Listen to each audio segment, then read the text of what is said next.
యాక్చువల్గా మేము 10 సంవత్సరాలు కష్టపడి సంపాదించిన సొమ్మును మొత్తం అందులో ఇస్తామండి. దాంతోపాటుగా నేను కోట్ల మీద కట్టించానండి. సో నేటికి 11 సంవత్సరాలు అవుతుంది. ఎన్ని గవర్నమెంట్లు వచ్చినా ఇదిగో అదిగో అంటారు తప్ప ఎలాంటి స్పందన లేదండి. మేము ఇంకెలా రోడ్ల మీద పడి అసలు ఇప్పటికే మేము అసలు మొత్తాన్ని కోల్పోయాం, సర్వస్వాన్ని కోల్పోయాం. కాకపోతే ఏంటంటే చచ్చిపోతే రాదు, చచ్చిపోతే వస్తుంది అనుకుంటే ఈరోజు మేము అందరం ఇక్కడే చచ్చిపోతాం. సో పోరాడి పోయేదేం లేదనే దీంతోనే, ఆ ధైర్యంతోనే ముప్పల నాగేశ్వర గారు ఇచ్చిన దీంతో మేము అలా ముందుకి వెళ్తూ ఉన్నాం. మరి గవర్నమెంట్లు ఎన్ని మారుతాయో మాకే తెలీదు. కనీసం మా డబ్బును మాకు ఎన్ని వేల కోట్ల ఆస్తున్నాయని చెప్తాను. కానీ ముందుగా ఏదైతే యాజమాన్యం ఉంది కదా, యాజమాన్యాన్ని ముందు గవర్నమెంట్ ముందుకు వచ్చి యాజమాన్యాన్ని కానీ తీసుకొచ్చి ఇస్తే ఖచ్చితంగా మా అందరికీ డబ్బులు వస్తాయి, మేమందరూ ధైర్యంగా బతుకుతాం అనేసి మేమైతే చేస్తాం. డబ్బులు బోల్డని కట్టిస్తున్నాయండి సార్. మరి చంద్రబాబు నాయుడు ఎందుకు ఇలా చేస్తున్నారు? ఒక సీఎం వస్తే ఒక సీఎం, ఆ సీఎం ఇస్తారని ఈ సీఎం వస్తే ఇస్తారని ధైర్యం పడుతున్నాం మేము. ఎవరో మిస్ అయిపోతుంది, మళ్ళీ ఓట్ల దగ్గరికి వస్తుంది. అయినా మా ఆయన కూడా ఇప్పుడు 15 లక్షలు కట్టించి అందరూ ఇంటి మీదకి వచ్చి పడుతుంటే హార్ట్ అటాక్ వచ్చి చచ్చిపోయాడు. పిల్లలతోటి వాళ్ళ డబ్బులు, నానేసిన డబ్బులు అయ్యి కలిపి నా గుండెల మీద పడ్డాయి. ఇప్పుడు నన్ను వచ్చి పీకుతున్నారు. ఇప్పుడు నేను ఏడు చేయడానికి నాకు అర్థం అవట్లేదు. అందుకు మాకేదో న్యాయం చేస్తారనేసి ఈ బస్సు పీ టికెట్లని ఇయ్యని పెట్టారు. అగ్రిగోల్డ్ డబ్బులు ఎందుకు మాకు చెల్లించలేదు? అది మాకు కావాలి. అది ఎవరింట్లో సొమ్ము కాదు కదా, మా కష్టాలు సైట్లు కొన్నారు, భూములు ఉన్నాయి.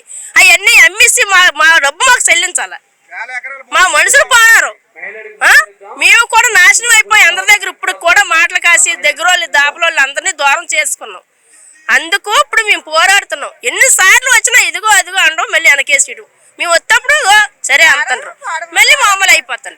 డివివి సుబ్బారావు, మాది విజయనగరం నుంచి వచ్చామండి.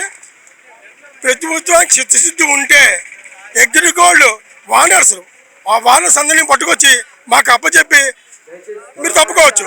మీరు న్యాయం చేయరు, వాళ్ళతో మాట చెప్పించరు. వాళ్ళు దొంగలాగా ఎక్కడెక్కడో తిరుగుతున్నారు, వాళ్ళ ఆస్తులను విదేశాల్లో పెట్టుకుంటున్నారు. ఒక దుబాయ్లో వ్యాపారం చేస్తున్నారు, ఇంకోళ్ళకి ఎక్కడెక్కడ వ్యాపారం చేస్తున్నారు. కానీ మా కస్టమర్స్కి మాత్రం న్యాయం చేయట్లేదు. ఇటు ఏజెంట్లుగా మేము నష్టపోతున్నాం, మా కస్టమర్లు నష్టపోతున్నారు. మేము కస్టమర్లు మా మీద ఎక్కించి ఎప్పుడు మా డబ్బు ఇస్తాం అడుగుతున్నారు. కాబట్టి ఈ సత్వరం ప్రభుత్వం, ఏ ప్రభుత్వం వచ్చినా మాకు న్యాయం చేయాలని కోరుకుంటాం తప్ప ప్రభుత్వం వ్యతిరేకం కావు. మాకు ఓట్లు ఉన్నాయి, మేము ఓట్లు వేస్తాము, అందరికీ గెలిపించుకోవాలి. కాబట్టి మేము ఓటర్లు కాబట్టి మా బాధ కూడా మీరు అర్థం చేసుకుని మాకు ఒక వానర్స్ని అప్పచెప్పండి. ఎందుకు డబ్బులు అడుగుతాం? కొన్ని వేల కోట్లు ఆస్తున్నాయి, కొన్ని లక్షల కోట్లు ఆస్తున్నాయి. కానీ కస్టమర్కి మాత్రం న్యాయం చేయట్లేదు.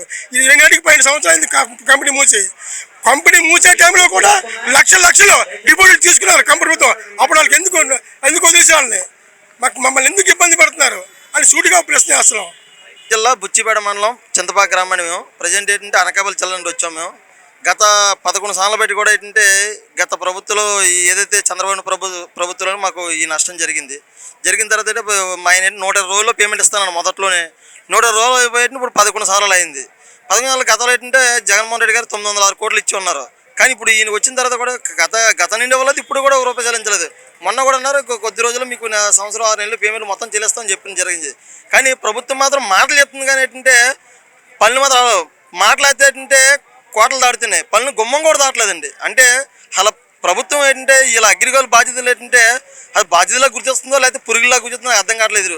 అలా అగ్రిగోల్డ్ ఏంటంటే వాటర్లా జనాలు ఏంటంటే డబ్బులు ఇచ్చి కొనుక్కునే వాటర్లా చూస్తుంది తప్ప. కానీ ఏంటంటే వీళ్ళు బాధ్యతలు, వీళ్ళు న్యాయం చేయాలి, వీళ్ళకి నిజమైన మానవ దృక్పథంతో ఉన్న ప్రభుత్వం కాదని ఆలోచన పడుతున్నాం. ఎందువల్లంటే నిజంగా ప్రభుత్వాలు ఎంతో బాధ్యతగా ఉండాలి. చూస్తేనే కొన్ని కంట్రీలో కొన్ని దేశాలు కానీ కొన్ని కంట్రీలో జరిగినట్లయితే ఇలాంటి వ్యవహారాలు జరిగినట్లయితే అన్నేంటంటే అక్కడ ప్రభుత్వాలు కానీ అక్కడ వ్యవహారాలు కానీ స్పందించేటంటే ఏమంటే డబ్బులు ఇప్పిస్తాయి. ఇక్కడ ఇంత నష్టం జరిగినా కూడా ఏంటంటే ఏకతో సమానం చూస్తున్నారు. ఏకపోతే పని జనాలు పోతే వాళ్ళు పోతే పని టైప్లో చూస్తున్నారు. ఇలా బాధ్యతగా లేదు. నిజంగా ఇంత రెక్లెస్ అండ్ రెస్పాన్సిబిలిటీ ఉన్న ప్రభుత్వాన్ని ఎక్కడ చూడలేదు. అలా ఇంత రెక్లెస్ ఉన్న ప్రభుత్వాలు ఏంటి అర్థం కావట్లేదు. ఇంత బాధ్యత లేకుండా ఉంటే అలాగా ప్రభుత్వం అంటే ప్రజలకు ఉపయోగపడాలా, వాళ్ళకి ఉపయోగపడడానికి ఉపయోగలేదు కదా. అభివృద్ధి అంటే మానవులు అభివృద్ధి చేయాలా, మానవులతో పాటు వ్యవహారాలన్నీ. మానవులు చచ్చిపోతారు. ఇక్కడ 1096 మంది చచ్చిపోయారు ఇప్పటికి. అంటే 1096 మంది చచ్చిపోయింది ఏంటంటే అప్పుడు చచ్చిపోయిన అందరూ కుటుంబ సభ్యులు కాదు, వాళ్ళ కుటుంబ సభ్యులు చచ్చిపోతే తెలుస్తుంది బాధ్యతగానా. ఇప్పుడు ఈ పక్కన ఎవరు అగ్రికల్చర్ బాధ్యత ఎవరు చచ్చిపోయింది అడిగే ఎందుకు అందులో ఎవడో చచ్చిపోతే పెద్దోడు తెలుస్తుంది ఈ కట్టుంటే ఒక 100 కోటి కట్టేసిన అమ్మాయి ఈ కట్టు తెలుస్తుంది. కానీ సామాన్య ప్రజలు కాదు వాళ్ళు ఏంటంటే ప్రభుత్వాలకు ఏంటంటే చాలా సీప్గా ఉన్నారు. నిజంగా ఇంత రెక్లెస్సా ఇన్రెస్పాన్సిబిలిటీయా ప్రభుత్వం? ఎంత బాధ్యత రహిత ప్రభుత్వాలు ఉన్నాయి ఇలాగా. నిజంగా ఇంత రెక్లెస్ ఇన్రెస్పాన్స్ చూడలేదు ఎక్కడ కూడా. ఏమనంటే చేస్తాను మాటల మంచి పోలు చెప్తుండ్రు, పల్లె మీద ఏం కూడా అవ్వట్లేదండి. ఏమనంతే ఇప్పుడే సరే ప్రభుత్వాలు స్పందించి ప్రజలు న్యాయం చేస్తారు. ఇప్పుడు కానీ డబ్బులు లేకపోతే మాత్రం పురుగుల మంది వచ్చేవాళ్ళు అందరూ చచ్చిపోతాయి అక్కడ అంతే. తాడోపేడు ఇంకా మేము భరించలేకపోతున్నాం. ఇప్పుడు నిమిషంగా 3,60,00,000 రూపాయలు కట్టించినాను. అది కాబట్టి ప్రభుత్వం స్పందించి చేస్తాను కోరుతాను, లేదని పురుగుల మంది ఇచ్చి చంపాను మమ్మల్ని. సార్ అగ్రిగోల్డ్ ఇలాగ ఆడడం వల్ల చంద్రబాబు నాయుడు వల్ల ఫస్ట్ అయింది. వాళ్ళకి బాధ్యతలుగా వాళ్ళ వ్యాపారాలు చూసుకుంటున్నారు. మేము వస్తే మేము డబ్బులు ఇచ్చిద్దాం అనగానే మా అగ్రిగోల్డ్ అందరూ చంద్రబాబు మెల్లి గెలిపించాము, మెల్లి వేసాం. నేతాడు నామరూపాలు అనపడిపోను. అలాంటప్పుడు అగ్రిగోల్డ్కి ఎంత న్యాయం చేయాలంటే అంత న్యాయం చేయాలి. తొలిలు ఒక్కసి పిల్లలు ఒక్కసి ఇడిపోయి ఉన్నాం. తొలిలు కాకుండా పిల్లలు కాకుండా తొలిని ఇడిపోయి ఉన్నాం. అలాంటప్పుడు మా న్యాయం మా చేయాలి కదా. ఈ ఆస్తిగా లేదా ఆడ అంశం మీ మంతనా, డబ్బు సొమ్ము మీ మంతనా, ఆడ ఇంట్లో సొమ్ము మీ మంతనా. మా సొమ్ము మాకే కదా ఇవ్వడానికి, మా సొమ్ము మాకు ఇవ్వడానికి ఆడికి ఎందుకు అంత కష్టం? అంతగా సారు. అలాంటప్పుడు మా సొమ్ము మాకు ఇచ్చి మా న్యాయం చేయకపోతే ఆడి దగ్గరికి వెళ్ళి అందరం పురుగుల మంది తాగి ఆడి గుమ్మంకి ఆడు అదేంటి అమరావతిలో చెప్తాం అని చెప్తున్నాం. ఇప్పుడు ఇదే ఆఖరి మీటింగు మేము అదే చేస్తాం సారు. మా తల్లి పిల్లలు వచ్చి నీ దగ్గరే చెప్తాం ఇప్పుడు కానీ న్యాయం చేయకపోతే.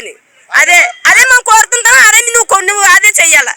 మా డబ్బులు మాకు ఇవ్వకపోతే మేము అక్కడికి వచ్చి చెప్తాం అంతే. లేకపోతే మనం బతకడానికి ఏం లేదు. ఇంకా అంతా కింద ఉన్నది కదా, ఇంకేంటి బతుకుతాము? కూలి నాలు చేసి అన్నాలు బతుకుతాం, కాలు చేయలే వంగిపోయిన తర్వాత. అదే న్యాయం చేయాలి సారు. ఇప్పుడు చంద్రబాబు నాయుడుకో నమస్కారం. ఈ చుట్టుగా నువ్వు చేయకపోతే నువ్వే ఫస్ట్ దీనికి ఎట్టినోడివి. ఈ చుట్టూ నువ్వు న్యాయం చేయాలి. గుత్తి నుంచి వచ్చాం సార్. నేను వచ్చేసి దాదాపు 30 లక్షలు కట్టేసాను సార్. దాదాపు ఇందులో అగ్రిగోల్డ్ వెంచర్లో వచ్చేసి 5 ప్లాట్ అమ్మించినాను సార్. అందులో అగ్రిగోల్డ్ కస్టమర్ కట్టించినాను సార్. తర్వాత అది రిజిస్ట్రేషన్ కూడా అయింది కంపెనీ తరఫున. అవి కూడా రిజిస్ట్రేషన్ అమ్ముకోకుండా పెండింగ్ పెట్టారు సార్. దాని కస్టమర్లకు సమాధానం చెప్పుకోలేకపోతున్నాము, చాలా ఇబ్బంది పడి వస్తున్నాం సార్. మాకు చంద్రబాబు నాయుడు, పవన్ కళ్యాణ్, నారా లోకేష్ మాకు న్యాయం చేయాలని కోరుకుంటున్నాం సార్. విజయనగరం జిల్లా నెల్లిమర్ల మండలం అండి, కొండగలాడు గ్రామం. మేము అగ్రిగోల్డ్లో సీడీ క్యాడర్గా చేసాం. చాలా డబ్బులు చాలామంది కట్టించాం. చాలామంది నా కస్టమర్లు అవ్వచ్చు, ఏజెంట్లు అవ్వచ్చు, చాలా చనిపోయారు. ఊర్లో చాలా ఘోరంగా ఉంది. ఒక మంచి కార్యక్రమంకి వెళ్ళా, ఒక చావు దగ్గరికి వెళ్ళి ఎక్కడికి వెళ్ళా సరే మా డబ్బులు వస్తున్న విధంగా మానసికంగా అందరూ కూడా వేధిస్తున్నారు. ఇది ప్రజల్లో ఉన్న సమస్య కాబట్టి ప్రభుత్వం అభివృద్ధితో పాటు సమస్య కూడా క్లియర్ చేసే విధంగా ఆలోచిస్తారని ఈ ప్రభుత్వం కోరుకుంటున్నాం.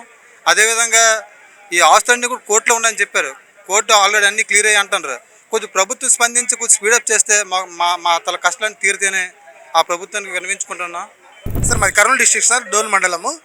మాకు వచ్చేసి 3 మండలాలు ఉన్నాయి సార్. మా 3 మండలాల్లో కూడా దాదాపు అంటే 150 మందికి పైగానే ఉన్నారు సార్ ఏజెంట్లు. సార్ ప్రతి ఒక్కరికి వచ్చేసి కోట్లలో బిజినెస్ చేశాం సార్. కోట్లలో బిజినెస్ చేయడం వల్ల ఇప్పుడు ఫస్ట్ స్టార్టింగ్ చేసినప్పటి నుంచి కూడా చంద్రబాబు నాయుడు గారు 1995లో స్థాపించినప్పుడు కూడా కంపెనీ సపోర్ట్ చేసి కంపెనీకి లాంచ్ చేసినది కూడా అతనే.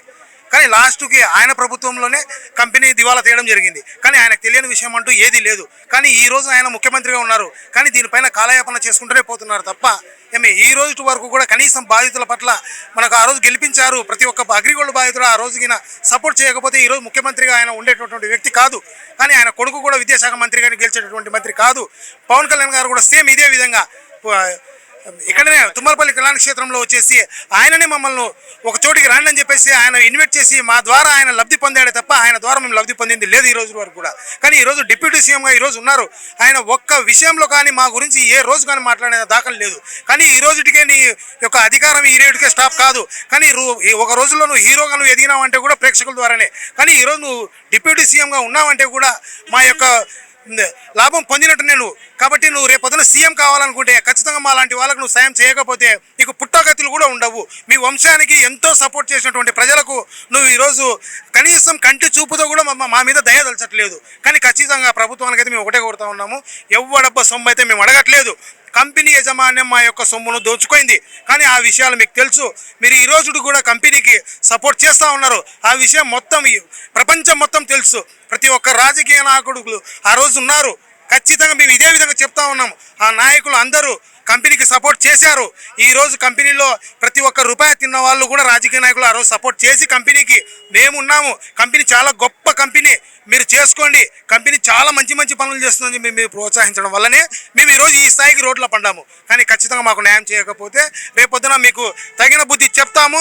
వచ్చే ఎన్నికల్లో ఖచ్చితంగా ఇంతకుముందు ఎట్లయితే ఓడించామో అదేవిధంగా ప్రతి ఒక్క ఎమ్మెల్యేని ఓడించి ఖచ్చితంగా మా టాలెంట్ ఏదో మేము చూపిస్తాం. జన దీక్ష పెట్టడానికి కారణము, ఇప్పుడు మేము 11 సంవత్సరాల నుంచి ఈ పోరాటాలు చేస్తున్నాము. మరి ఇటువంటి పోరాటాలు ఏ సమస్య ఉన్న వాళ్ళు కూడా చేయలేదు. అంటే కరెక్ట్ చెప్పాలంటే ఇది గిన్నిస్ బుక్ రికార్డు పోతుందేమో తప్ప వీళ్ళు డబ్బులు ఇచ్చే పరిస్థితి లేదు ప్రభుత్వాలు. అదే చంద్రబాబు నాయుడు మొన్న ఎలక్షన్ల ముందు ఒక నెల రోజులు జైల్లో ఉన్నాడు. ఆయన ఎంత ఆవేదన చెందింటాడో, వాళ్ళ కుటుంబం ఎంత ఆవేదన చెందింటుందో, ఆయన కోసము ఆయన ఉంటే మేము ఎంతమంది మంత్రులు వాళ్ళు ఎంత ఆవేదన చెందింటారో, మళ్ళీ మేమెంత ఆవేదన చెందినాలా. 15 సంవత్సరాల నుంచి మా కుటుంబాన్ని పోషించుకోలేక పిల్లలు భవిష్యత్తు చదువుకోవడానికి వచ్చిన వయసుకు వచ్చిన పిల్లలు, ఆడపిల్లలు ఎదుగుదల అనేది పూర్తిగా స్టాప్ అయిపోయి మేము చాలా అవస్థలు పడుతున్నాం. ఆ ఆవేదనే దీక్ష ఈరోజు కారణం పెట్టడానికి కారణం. తక్షణమే ప్రజలకి పూర్తి న్యాయం చేయాలా. ఇది నాంచుడు ఉండకూడదు. ఇప్పుడు పోయినసారి ఎలక్షన్లో ఇప్పుడు జగన్మోహన్ రెడ్డి వచ్చి పూర్తి న్యాయం చేస్తాం, విడతల వారిగా పూర్తి న్యాయం చేస్తానని అన్నాడు. 960 కోట్లు ఇచ్చి తుడుచుకోమన్నాడు. దాంట్లో కొందరికి వచ్చి కొందరికి రాక బాండ్లు పోయినాయి. బాండ్లు పోయిన ఎక్కడ పోయినా కూడా అర్థం కావట్లేదు. ఈరోజు డబ్బులు ఇస్తే కూడా వాడు కస్టమరు నా బాండ్ ఎత్తి అని మమ్మల్ని అడుగుతున్నాడు. కానీ ప్రభుత్వం వాళ్ళ దగ్గర పెట్టుకుంది. అవి రిటర్న్ ఇవ్వకపోగా, డబ్బులు ఇవ్వకపోగా, రిటర్న్ ఇవ్వకపోగా ఈరోజు మమ్మల్ని ఆ రకంగా ఇబ్బంది పెడుతుంది. మరి ఈరోజు చంద్రబాబు నాయుడు వచ్చి మేము వచ్చినా ఖచ్చితంగా న్యాయం చేస్తా అన్నాడు. మొన్న ఈ మధ్య కాలంలో ఒక 5-6 నెలల కిందట వస్తే అతని పేరు ఏం పేరు సార్, ఆయన మంత్రి వచ్చాడు. వచ్చి ఖచ్చితంగా మాకు చంద్రబాబు నాయుడు మమ్మల్ని ప్రత్యేకంగా పంపించినాడు, మీకు ఖచ్చితంగా న్యాయం చేసే ఆలోచనలో ఉంది అని చెప్పేసి కొన్నాళ్ళు ఎంక్వైరీ అది చేసినారు. మళ్ళీ ఇప్పుడు నిద్రపోతున్నారు. మళ్ళీ ఇది పార్టీ ముఖ్యమంత్రి వాళ్ళది పొరపాటు ఉందో, మరి అధికారం ఇప్పుడు అధికారులది ఏమన్నా నిర్లక్ష్యంగా ఉందో అర్థం కావట్లేదు మాకు అసలు పరిస్థితి. గతంలో అగ్రిగోల్డ్ సంస్థలో మేము 1995లో లాగిన్ నుంచి కంపెనీ ఏజెంట్గా చేరి ఉన్నాము. దాదాపుగా సుమారుగా 10 కోట్ల రూపాయల దాకా కట్టించున్నాము. ఈ 10 కోట్ల రూపాయలు రికవరీ చేయడం కోసం ఎన్ని ఇబ్బందులు పడ్డా, ఎన్ని కష్టాలు పడ్డామో మాకు తెలుసు. కానీ కంపెనీ యాజమాన్యం, ప్రభుత్వాలు కుమ్మక్కయ్యి మరి ఇటువంటి పరిణామానికి దారితీసి వాళ్ళు ఎన్నో రాష్ట్రంలో ఆత్మహత్యలు, గుండెపోట్లు, భార్యాభర్తల సంబంధం లేని పరిస్థితి, తల్లికి బిడ్డకి, బిడ్డకి అక్కకి, భర్తకి తెలియకుండా కూడా తన యొక్క డబ్బుల్ని ఒక మంచి కంపెనీ అని చెప్పి పెట్టుబడి పెట్టారు. మరి ఇటువంటి మంచి కంపెనీని పెట్టుబడి పెట్టినప్పుడు ఏ మంత్రులు, ఏ ముఖ్యమంత్రులు, ఏ ఎమ్మెల్యేలు, ఏ ఎంపీలు వచ్చి మా అందరికీ ప్రాజెక్టులు ఓపెనింగ్ చేసి వెళ్ళారు. మరి అలా కంపెనీ అటాచ్ అయ్యి ఈ యొక్క ఆస్తులు మొత్తం అమ్మితే కూడా 1 రెట్టు నుంచి 100 రెట్లు ఆస్తులు పెరిగి ఉన్నాయి. మరి మా డబ్బులు ఇవ్వడం కోసం ప్రభుత్వాలు ముందుకు రావాలా. ఆస్తి అటాచ్ చేస్తానంటుంది. ఆస్తి అటాచ్ చేసినప్పుడు సీడ్ అటాక్ చేసిన ఆస్తులు ఏమైపోయినాయి, ఈ ఆస్తులన్నీ బయట పెట్టాలా. ఇవాళ సుమారు ఆంధ్రప్రదేశ్లోనే 19,52,000 మంది ఉన్నారు. 1,120 కోట్లు 10,020 రూపాయలు గవర్నమెంట్ ఇవ్వడం జరిగింది. గతంలో జగన్మోహన్ రెడ్డి కూడా మమా అనిపించుకుంటూ 10,020 రూపాయలు ఇచ్చుకుంటూ చేతులు ఎత్తేసి పైకి వెళ్ళిపోయాడు. విడుదల వారికి అగ్రిగోల్డ్ బదులు మొత్తం న్యాయం చేస్తా అని చెప్పిన అధికారంలోకి వచ్చాడు. అతనే కాలయాపన చేసి వెళ్ళిపోయారు.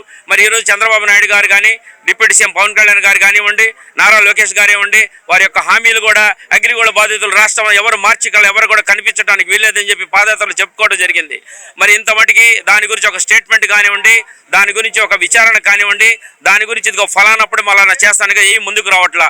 ముందుకు రాకపోతుంటే ఈరోజు లక్షల్లో ఉన్నటువంటి వారు ఉద్యమాలు కూడా వేలల్లోకి వచ్చి, వేలల నుంచి వందల్లోకి వచ్చి, వందల నుంచి 10,000లోకి వచ్చి నీరు గారుస్తున్నారే తప్ప ఈ ఉద్యమము తీవ్ర ఉద్యమం కాకుండా, ఆత్మహత్యలు పెరగకుండా మరి యొక్క బాధితులు ఎవరు కూడా న్యాయం చేయాలని చెప్పి ప్రభుత్వం దగ్గర సొమ్ము, ప్రభుత్వం డబ్బు ఇవ్వమని మేము చెప్పడం లేదు, వాళ్ళ సొంత జేబుల్లో ఈ డబ్బులు ఇవ్వమని మేము చెప్పడం లేదు.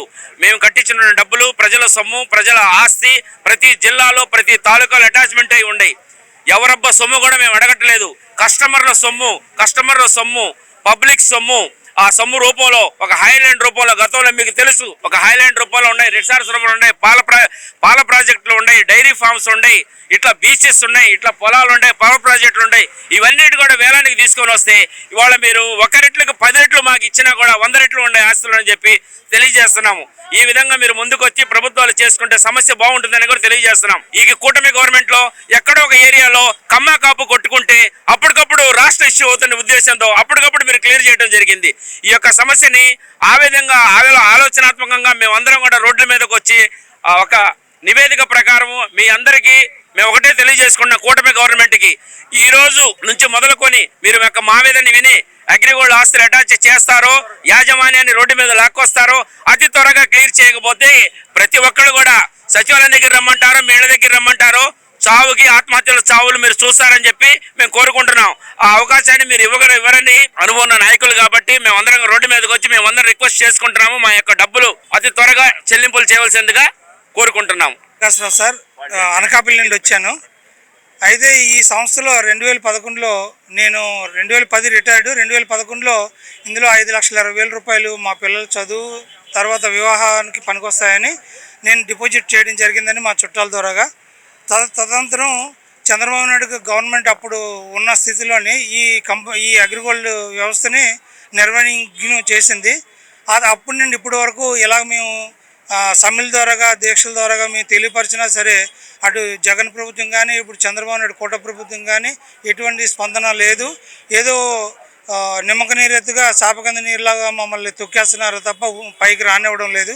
తక్షణమే ప్రభుత్వం వైఖరి మార్చుకొని ఇప్పుడున్న ఎవరైతే 32 లక్షల అగ్రిగోల్డ్ బాధ్యతలు ఎవరైతే ఉన్నారో వాళ్ళకి ఈ అగ్రిగోల్డ్ ఆస్తులు అమ్మి ఆ తాలూకా సొమ్మును తీసుకొచ్చి యథావిధిగా కస్టమర్లకి చెల్లిస్తారని ప్రభుత్వాన్ని వేడుకుంటున్నాను.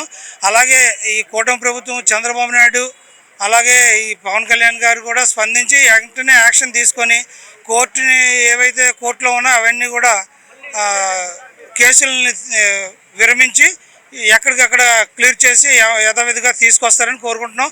అలాగే ఈ ప్రభుత్వం స్పందించకపోతే నెక్స్ట్ వచ్చే ప్రభుత్వం ఏదైనా సరే మళ్ళీ ఇలాగే మీకు కూడా 11 సీట్లు వచ్చే దిశగా మీకు మళ్ళీ అదే పరిస్థితి జగన్ ప్రభుత్వం వచ్చే వైఖరిలాగా మీకు అయిపోద్ది స్పందించకపోతే. ఎందుకంటే ప్రతి ఇంట్లోనూ కూడా అగ్రిగోల్డ్ బాధితులు ఉన్నారు.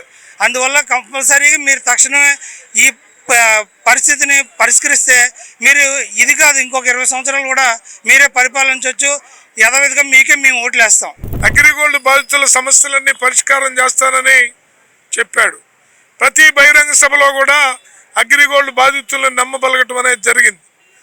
కానీ ఏరు దాటిన తర్వాత తెప్ప తగిలేసిన చందంగా అధికారంలోకి వచ్చిన తర్వాత పీపీపీ అనేటటువంటిది ప్రైవేట్ మెడికల్ కాలేజీలకి మొత్తం ప్రైవేటీకరించేటటువంటి పద్ధతుల్లో ప్రభుత్వ మెడికల్ కాలేజీలని ప్రైవేటీకరించడంలో ఉన్న శ్రద్ధ అగ్రిగోల్డ్ బాధితులు ఆత్మహత్యలు చేసుకుంటున్నారు, వాళ్ళని ఒడ్డున పడేద్దాం, హామీ ఇచ్చాం అనేటటువంటిది కనీసమైన ఆలోచన లేకుండా ఉంది. అగ్రిగోల్డ్ బాధితులు కనుక కన్నెర్ర చేస్తే చంద్రబాబు సింహాసనం కూలిపోద్దని సందర్భంగా హెచ్చరిస్తాం. ఒకసారి కూల్చేశారు ఇళ్ళే.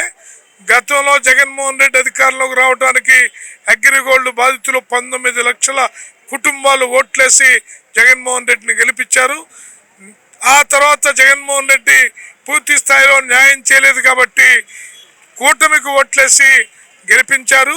ఈసారి కనుక మళ్ళీ మీరు త్వరితగతిన వాళ్ళకి న్యాయం చేసి వాళ్ళకి రావాల్సిన డబ్బులు కనుక ఇవ్వకపోతే నీ యొక్క ఎన్డీఏ ప్రభుత్వం ఈ రాష్ట్రంలో అంతర్ధానం అయిపోద్దని హెచ్చరిస్తా ఉన్నాం. సారు, నా పేరు హేమకుమార్ రావు. నేను తమిళనాడు నుంచి వచ్చాను. నాకైతే ఒకే క్వశ్చన్ అడగాల. అసలు చంద్రబాబు నాయుడు గారు ఆల్రెడీ వచ్చారు, మాటలు ఇచ్చారు, వెళ్ళారు. రెండోసారి వైసీపీ నాయకుడు జగన్మోహన్ రెడ్డి వచ్చారు, ఆయన వెళ్ళారు. ఇప్పుడు మళ్ళా వచ్చినారు చంద్రబాబు నాయుడు గారు. వీళ్ళకి గత 11 సంవత్సరాల్లో ఒకరికైనా తెలివి ఉందా లేదా? అందరు ప్రజల కష్టాలు తీర్చే ప్రభుత్వాలు అయితే వీళ్ళు ఎందుకు ఈ విధంగా నిర్లక్ష్యం చేస్తున్నారు అర్థం కావట్లేదు. లేదు వీళ్ళకి ఏమైనా ఐడియాలు లేవా? ఎవరికైనా సరే తెలివి ఉంటే ఎన్ని వేల కోట్లు ఉండాలి మా అగ్రిగోల్డ్ కంపెనీ వాళ్ళది, దాన్ని ప్రభుత్వమే ఉంచుకొని ప్రజలకి ఎన్ని వేల కోట్లు ఇవ్వాలి. అది ఇచ్చేసి మిగతా డబ్బుల్ని మీరే ప్రభుత్వమే ఎత్తుకోండి. ప్రజలకు మంచి చేయాలంటే చేయండి, లేదు ప్రభుత్వం మీరే పెట్టుకోండి, మీ పేర్ల మీద రాసుకోండి. ఎవరు వద్దంటారు? ప్రజలకి మా కంపెనీ డబ్బులు ఇప్పించడానికి మీ వల్ల ఎందుకు కాలేదు? ఏం చేస్తూ ఉంటారు మీరు 11 సంవత్సరాలుగా? ప్రజల కష్టాలు తీర్చే నాయకులైనా మీరు, ప్రజానాయకులైనా మీరు? ఎందుకయ్యా మీ వల్ల కాలేదు? మీకు ఉంటే ఒక కష్టం, మిగతా వాళ్ళకంతా కష్టాలు లేవా? ఏం చేస్తూ ఉన్నారు మీరు? ఈరోజు నేను కానీ ఒక మంచి నిర్ణయంతో కానీ వెళ్ళలేదంటే ఖచ్చితంగా మా ఇంటి ముందర మా ఫ్యామిలీతో పాటు సూసైడ్ చేసుకోవాలా. ఆ విధంగా వస్తారు ఇంటి దగ్గరికి. మాకేం మానవ రోషాలు లేవా? ఎందుకు లేదు? ప్రతి ఒక్కరు ఒక్కొక్కసారి వచ్చి మాట్లాడితే బండ బూతులు తిడతా ఉన్నారు. ఆ మాటలన్నీ మేము వినిపించుకొని మేము బతకాలంటే అప్పుడు మీరు ఏం చేస్తున్నట్టు? మీడియా మిత్రులందరికీ నమస్కారం. అగ్రిగోల్డ్ బాధితుల ఆవేదన పాదయాత్ర ఇప్పుడే ముగించాము. ఆవేదన దీక్షలు కొనసాగిస్తున్నాము. ఇది ప్రధానంగా 4 రాష్ట్ర ప్రభుత్వాలు ఉన్నాయి: ఆంధ్ర, కర్ణాటక, తెలంగాణ, ఒరిస్సా. ఈడ కూటమి ప్రభుత్వం ఉంది. ఆడ 2 రాష్ట్రాల్లో కాంగ్రెస్ ఉంది, ఒరిస్సాలో బీజేపీ ఉంది. నంగనాచి పలుకులు పలికారు బీజేపీ వాళ్ళు. ఒకప్పుడు కన్నా లక్ష్మణ్ గారు రాష్ట్ర అధ్యక్షులుగా ఉన్నప్పుడు కేంద్ర బీజేపీ నాయకుడు మాధవ్తో సహా, ఎంపీ నరసింహారావుతో సహా ఇదే ధర్నా చౌక్లో నిరాహార దీక్ష చేశారు. 11 ఏళ్లు నిండి రేపు వచ్చే జనవరి 4కి 12వ సంవత్సరంలో ఈ పోరాటం అడుగుపెట్టబోతుంది. అగ్రిగోల్డ్ యజమానులు బంగారు పాన్పుల మీద తులతూగుతున్నారు, పౌళిస్తున్నారు, పాలరాతి భవనాల్లో నిద్రిస్తున్నారు. ఒక్క ప్రభుత్వం కూడా వాళ్ళని కఠినమైన కారాగారం చేయలేదు. వాళ్ళ కుటుంబ సభ్యుల పేర్ల మీద, బినామీల పేర్ల మీద ఉన్న ఆస్తుల్ని జప్తు చేయడానికి ఈ ప్రభుత్వాలకి దమ్ము చాలటం లేదు. ఎందుకు దమ్ము చాలటం లేదు? లాలుచి పడుతున్నారా? ఆనాడు చంద్రబాబు నాయుడు గారు 45 రోజుల్లో ఆస్తులు అటాచ్మెంట్ చేయించాడు, జైల్లో పెట్టించాడు. ఇప్పుడేమైంది? ఇప్పుడెందుకు చేయటం లేదు? 18 మాసాలు అయ్యింది. మేనిఫెస్టోలో మా విజ్ఞప్తి మేరకి ఆ రోజు పెట్టారు.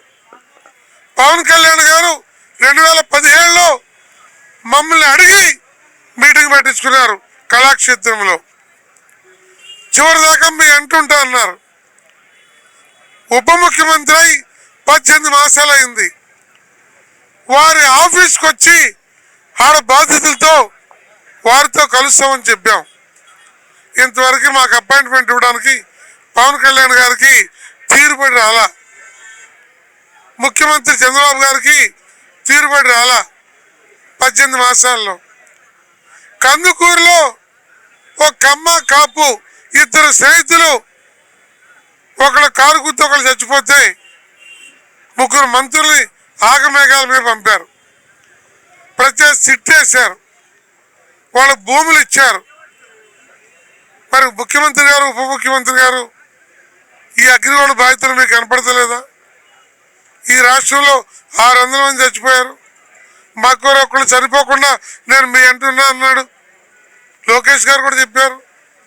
మరి త్రిమూర్తులు ఈ అగ్రిగోల్డ్ బాధితులతోటి 1 గంట సెక్రటరియట్లో ఇంకో చోట మీటింగ్ పెడితే మేము తీసుకొస్తాం కదా, వాళ్ళ బాధ్యతలు చెబుతారు కదా. వర్ణనాతీతంగా ఉండి దాదాపు 400 మంది చావుకు సిద్ధమై ఉన్నారు. కోర్టుని మెర్సీ డెత్ అడిగేటట్టున్నారు, లేదు సామూహిక చావులు చదవడానికి సిద్ధంగా ఉన్నారు. అందులో కనేకల్ ఎరిస్వామి పవన్ కళ్యాణ్ గారిని కలిస్తే కాగితం తీసుకొని వెనక్కి వచ్చి ఇచ్చాడంట. నేను ఆఫీసు ముందు చచ్చిపోతా అన్నాడు. చచ్చిపోతే కాదురా బాబు అని వాళ్ళందరూ ఓపీ చెప్పి ఆపుతున్నాం. ఈ పరిస్థితుల్లో ప్రభుత్వాన్ని చివరిసారి విజ్ఞప్తిగా ఈ గవర్నమెంట్ వచ్చినాక మహా విజ్ఞాపన దీక్ష చేసాం, కన్నీటి దీక్ష చేసాం, ఆవేదన దీక్ష ఇస్తున్నాం. ఇక మాకు పేర్లు కూడా లేవు, కొత్త పేర్లు పెట్టుకోవడానికి. ముఖ్యమంత్రి గారిని, ఉప ముఖ్యమంత్రి గారిని కోరుతున్నాం, తక్షణం వారం రోజుల లోపు అధికారులతోటి సమీక్ష సమావేశం జరపండి. 15 రోజుల లోపు అగ్రిగోల్డ్ బాధితులతోటి ఒక మీటింగ్ పెట్టండి. అలాగే ఒక 3 నెలల లోపు వీటి పూర్తి పరిష్కారానికి టైం బౌండ్ ప్రోగ్రాం పెట్టండి. అది పెట్టకపోతే నాతో సహా నేను తిరుపతిరావు, శేఖరు, నాయుడు ఎవరైతే నాయకులంతా ఉన్నారో మేమంతా సామూహిక ఆమరణ దీక్షకి సిద్ధపడతాం. అవసరమైతే ఈ ధర్నా చౌక్లో ఈ సుమారు 20 లక్షల మంది అగ్రిగోల్డ్ బాధితులు మమ్మల్ని నమ్మున్నారు. అలాగే మన ఆంధ్రప్రదేశ్లో రాష్ట్ర ముఖ్యమంత్రి గారిని కూడా నమ్మున్నారు. న్యాయం చేయడానికి ఈ అత్యవసరమైన చర్యలు చేపట్టకపోతే మేము కూడా బాధ్యతతో పాటు బలిదానం అవడానికి సిద్ధమని తుదిగా హెచ్చరిస్తున్నాం. మీడియా మిత్రులకు నమస్కారం. మాది తెలంగాణ రాష్ట్రం ఖమ్మం జిల్లా. నా పేరు గుడిమెట్ల రజిత. మాది వైరా మున్సిపాలిటీ. మేము అగ్రిగోల్డ్ కంపెనీలో 15 లక్షలు డిపాజిట్ చేయడం జరిగింది. మమ్మల్ని నమ్మి, కంపెనీని నమ్మి కూలీ నాలి చేసుకునే వాళ్ళంతా రూపాయి కూడబెట్టి పిల్లల పెళ్లిళ్ళ కోసం, చదువుల కోసం వాళ్ళు డిపాజిట్లు చేయడం జరిగింది. కానీ 2014లో కంపెనీ మూసివేసి యాజమాన్యాన్ని అరెస్ట్ చేశారు. కానీ మళ్ళీ బెయిల్ మీద ఎక్కడో విదేశాలకు వెళ్ళి వాళ్ళు సంతోషంగా ఎంజాయ్ చేస్తున్నారు. కానీ బాధితులు మాత్రం ఎక్కడ వేసిన గొంగళ అక్కల్లాగానే మా బతుకులు మాత్రం ఇక్కడే ఉండిపోయినాయి. అనేక ఇబ్బందులకు గురవుతున్నాము. మాకు కట్టిన వాళ్ళందరూ కూడా మా ఇళ్ళ మీద పడి మా ఇల్లులు జప్తు చేస్తున్నారు. మేము పోలీస్ స్టేషన్లకు వెళ్ళి వాళ్ళకి సర్ది చెప్పుకొని ఉంటూ వచ్చాము. గత 11 సంవత్సరాల నుంచి కూడా పోరాటం చేస్తూనే ఉన్నాము. కానీ ఎక్కడ వేసిన గొంగడి అక్కడే ఉంది. మా బతుకులు ఇలాగే ఉన్నాయి. కానీ అగ్రిగోల్డ్ కంపెనీ నుండి మాకు ఇంతవరకు కూడా ఆస్తులు రాలేదు. మేము ప్రభుత్వాన్ని కోరేది, మేము ఎక్కడి నుంచో అప్పు తీసుకొచ్చి ప్రభుత్వాన్ని ఇయ్యమని చెప్పట్లేదు. మాకు ఉన్న ఆస్తులు, అగ్రిగోల్డ్ ఆస్తులు చాలా ఉన్నాయి. రావాల్సిన అప్పులు కొంతమేరే ఉన్నాయి. అవి ప్రభుత్వం జప్తు చేసి ఇవ్వమని మేము కోరుతున్నాము. అలాగే ఇక్కడ ఉన్న ఐలాండ్ అయితే ఏ అయినా కానీ ప్రభుత్వం స్వాధీనపరచుకొని ప్రతి ఒక్క అగ్రిగోల్డ్ ఏజెంట్లకి న్యాయం చేయాలని కోరుకుంటున్నాము. అలాగే మా తెలంగాణ రాష్ట్రంలో 300 మంది అగ్రిగోల్డ్ ఏజెంట్లు సూసైడ్ చేసుకొని చనిపోవడం జరిగింది. వాళ్ళకు కూడా ఎక్స్గ్రేషియా ప్రకటించాలి. అలాగే రాష్ట్ర ప్రభుత్వం తక్షణమే స్పందించి మాకు యాజమాన్యాన్ని ముందుకు తీసుకురావాలి, లేదా బినామీ మీద ఉన్న ఆస్తులను జప్తు చేయాలి, లేదా మాకు ప్రభుత్వం చనిపోవడానికి అనుమతిని ఇవ్వాలి. ఇదే మేము రాష్ట్ర ప్రభుత్వాన్ని హెచ్చరిస్తున్నాం.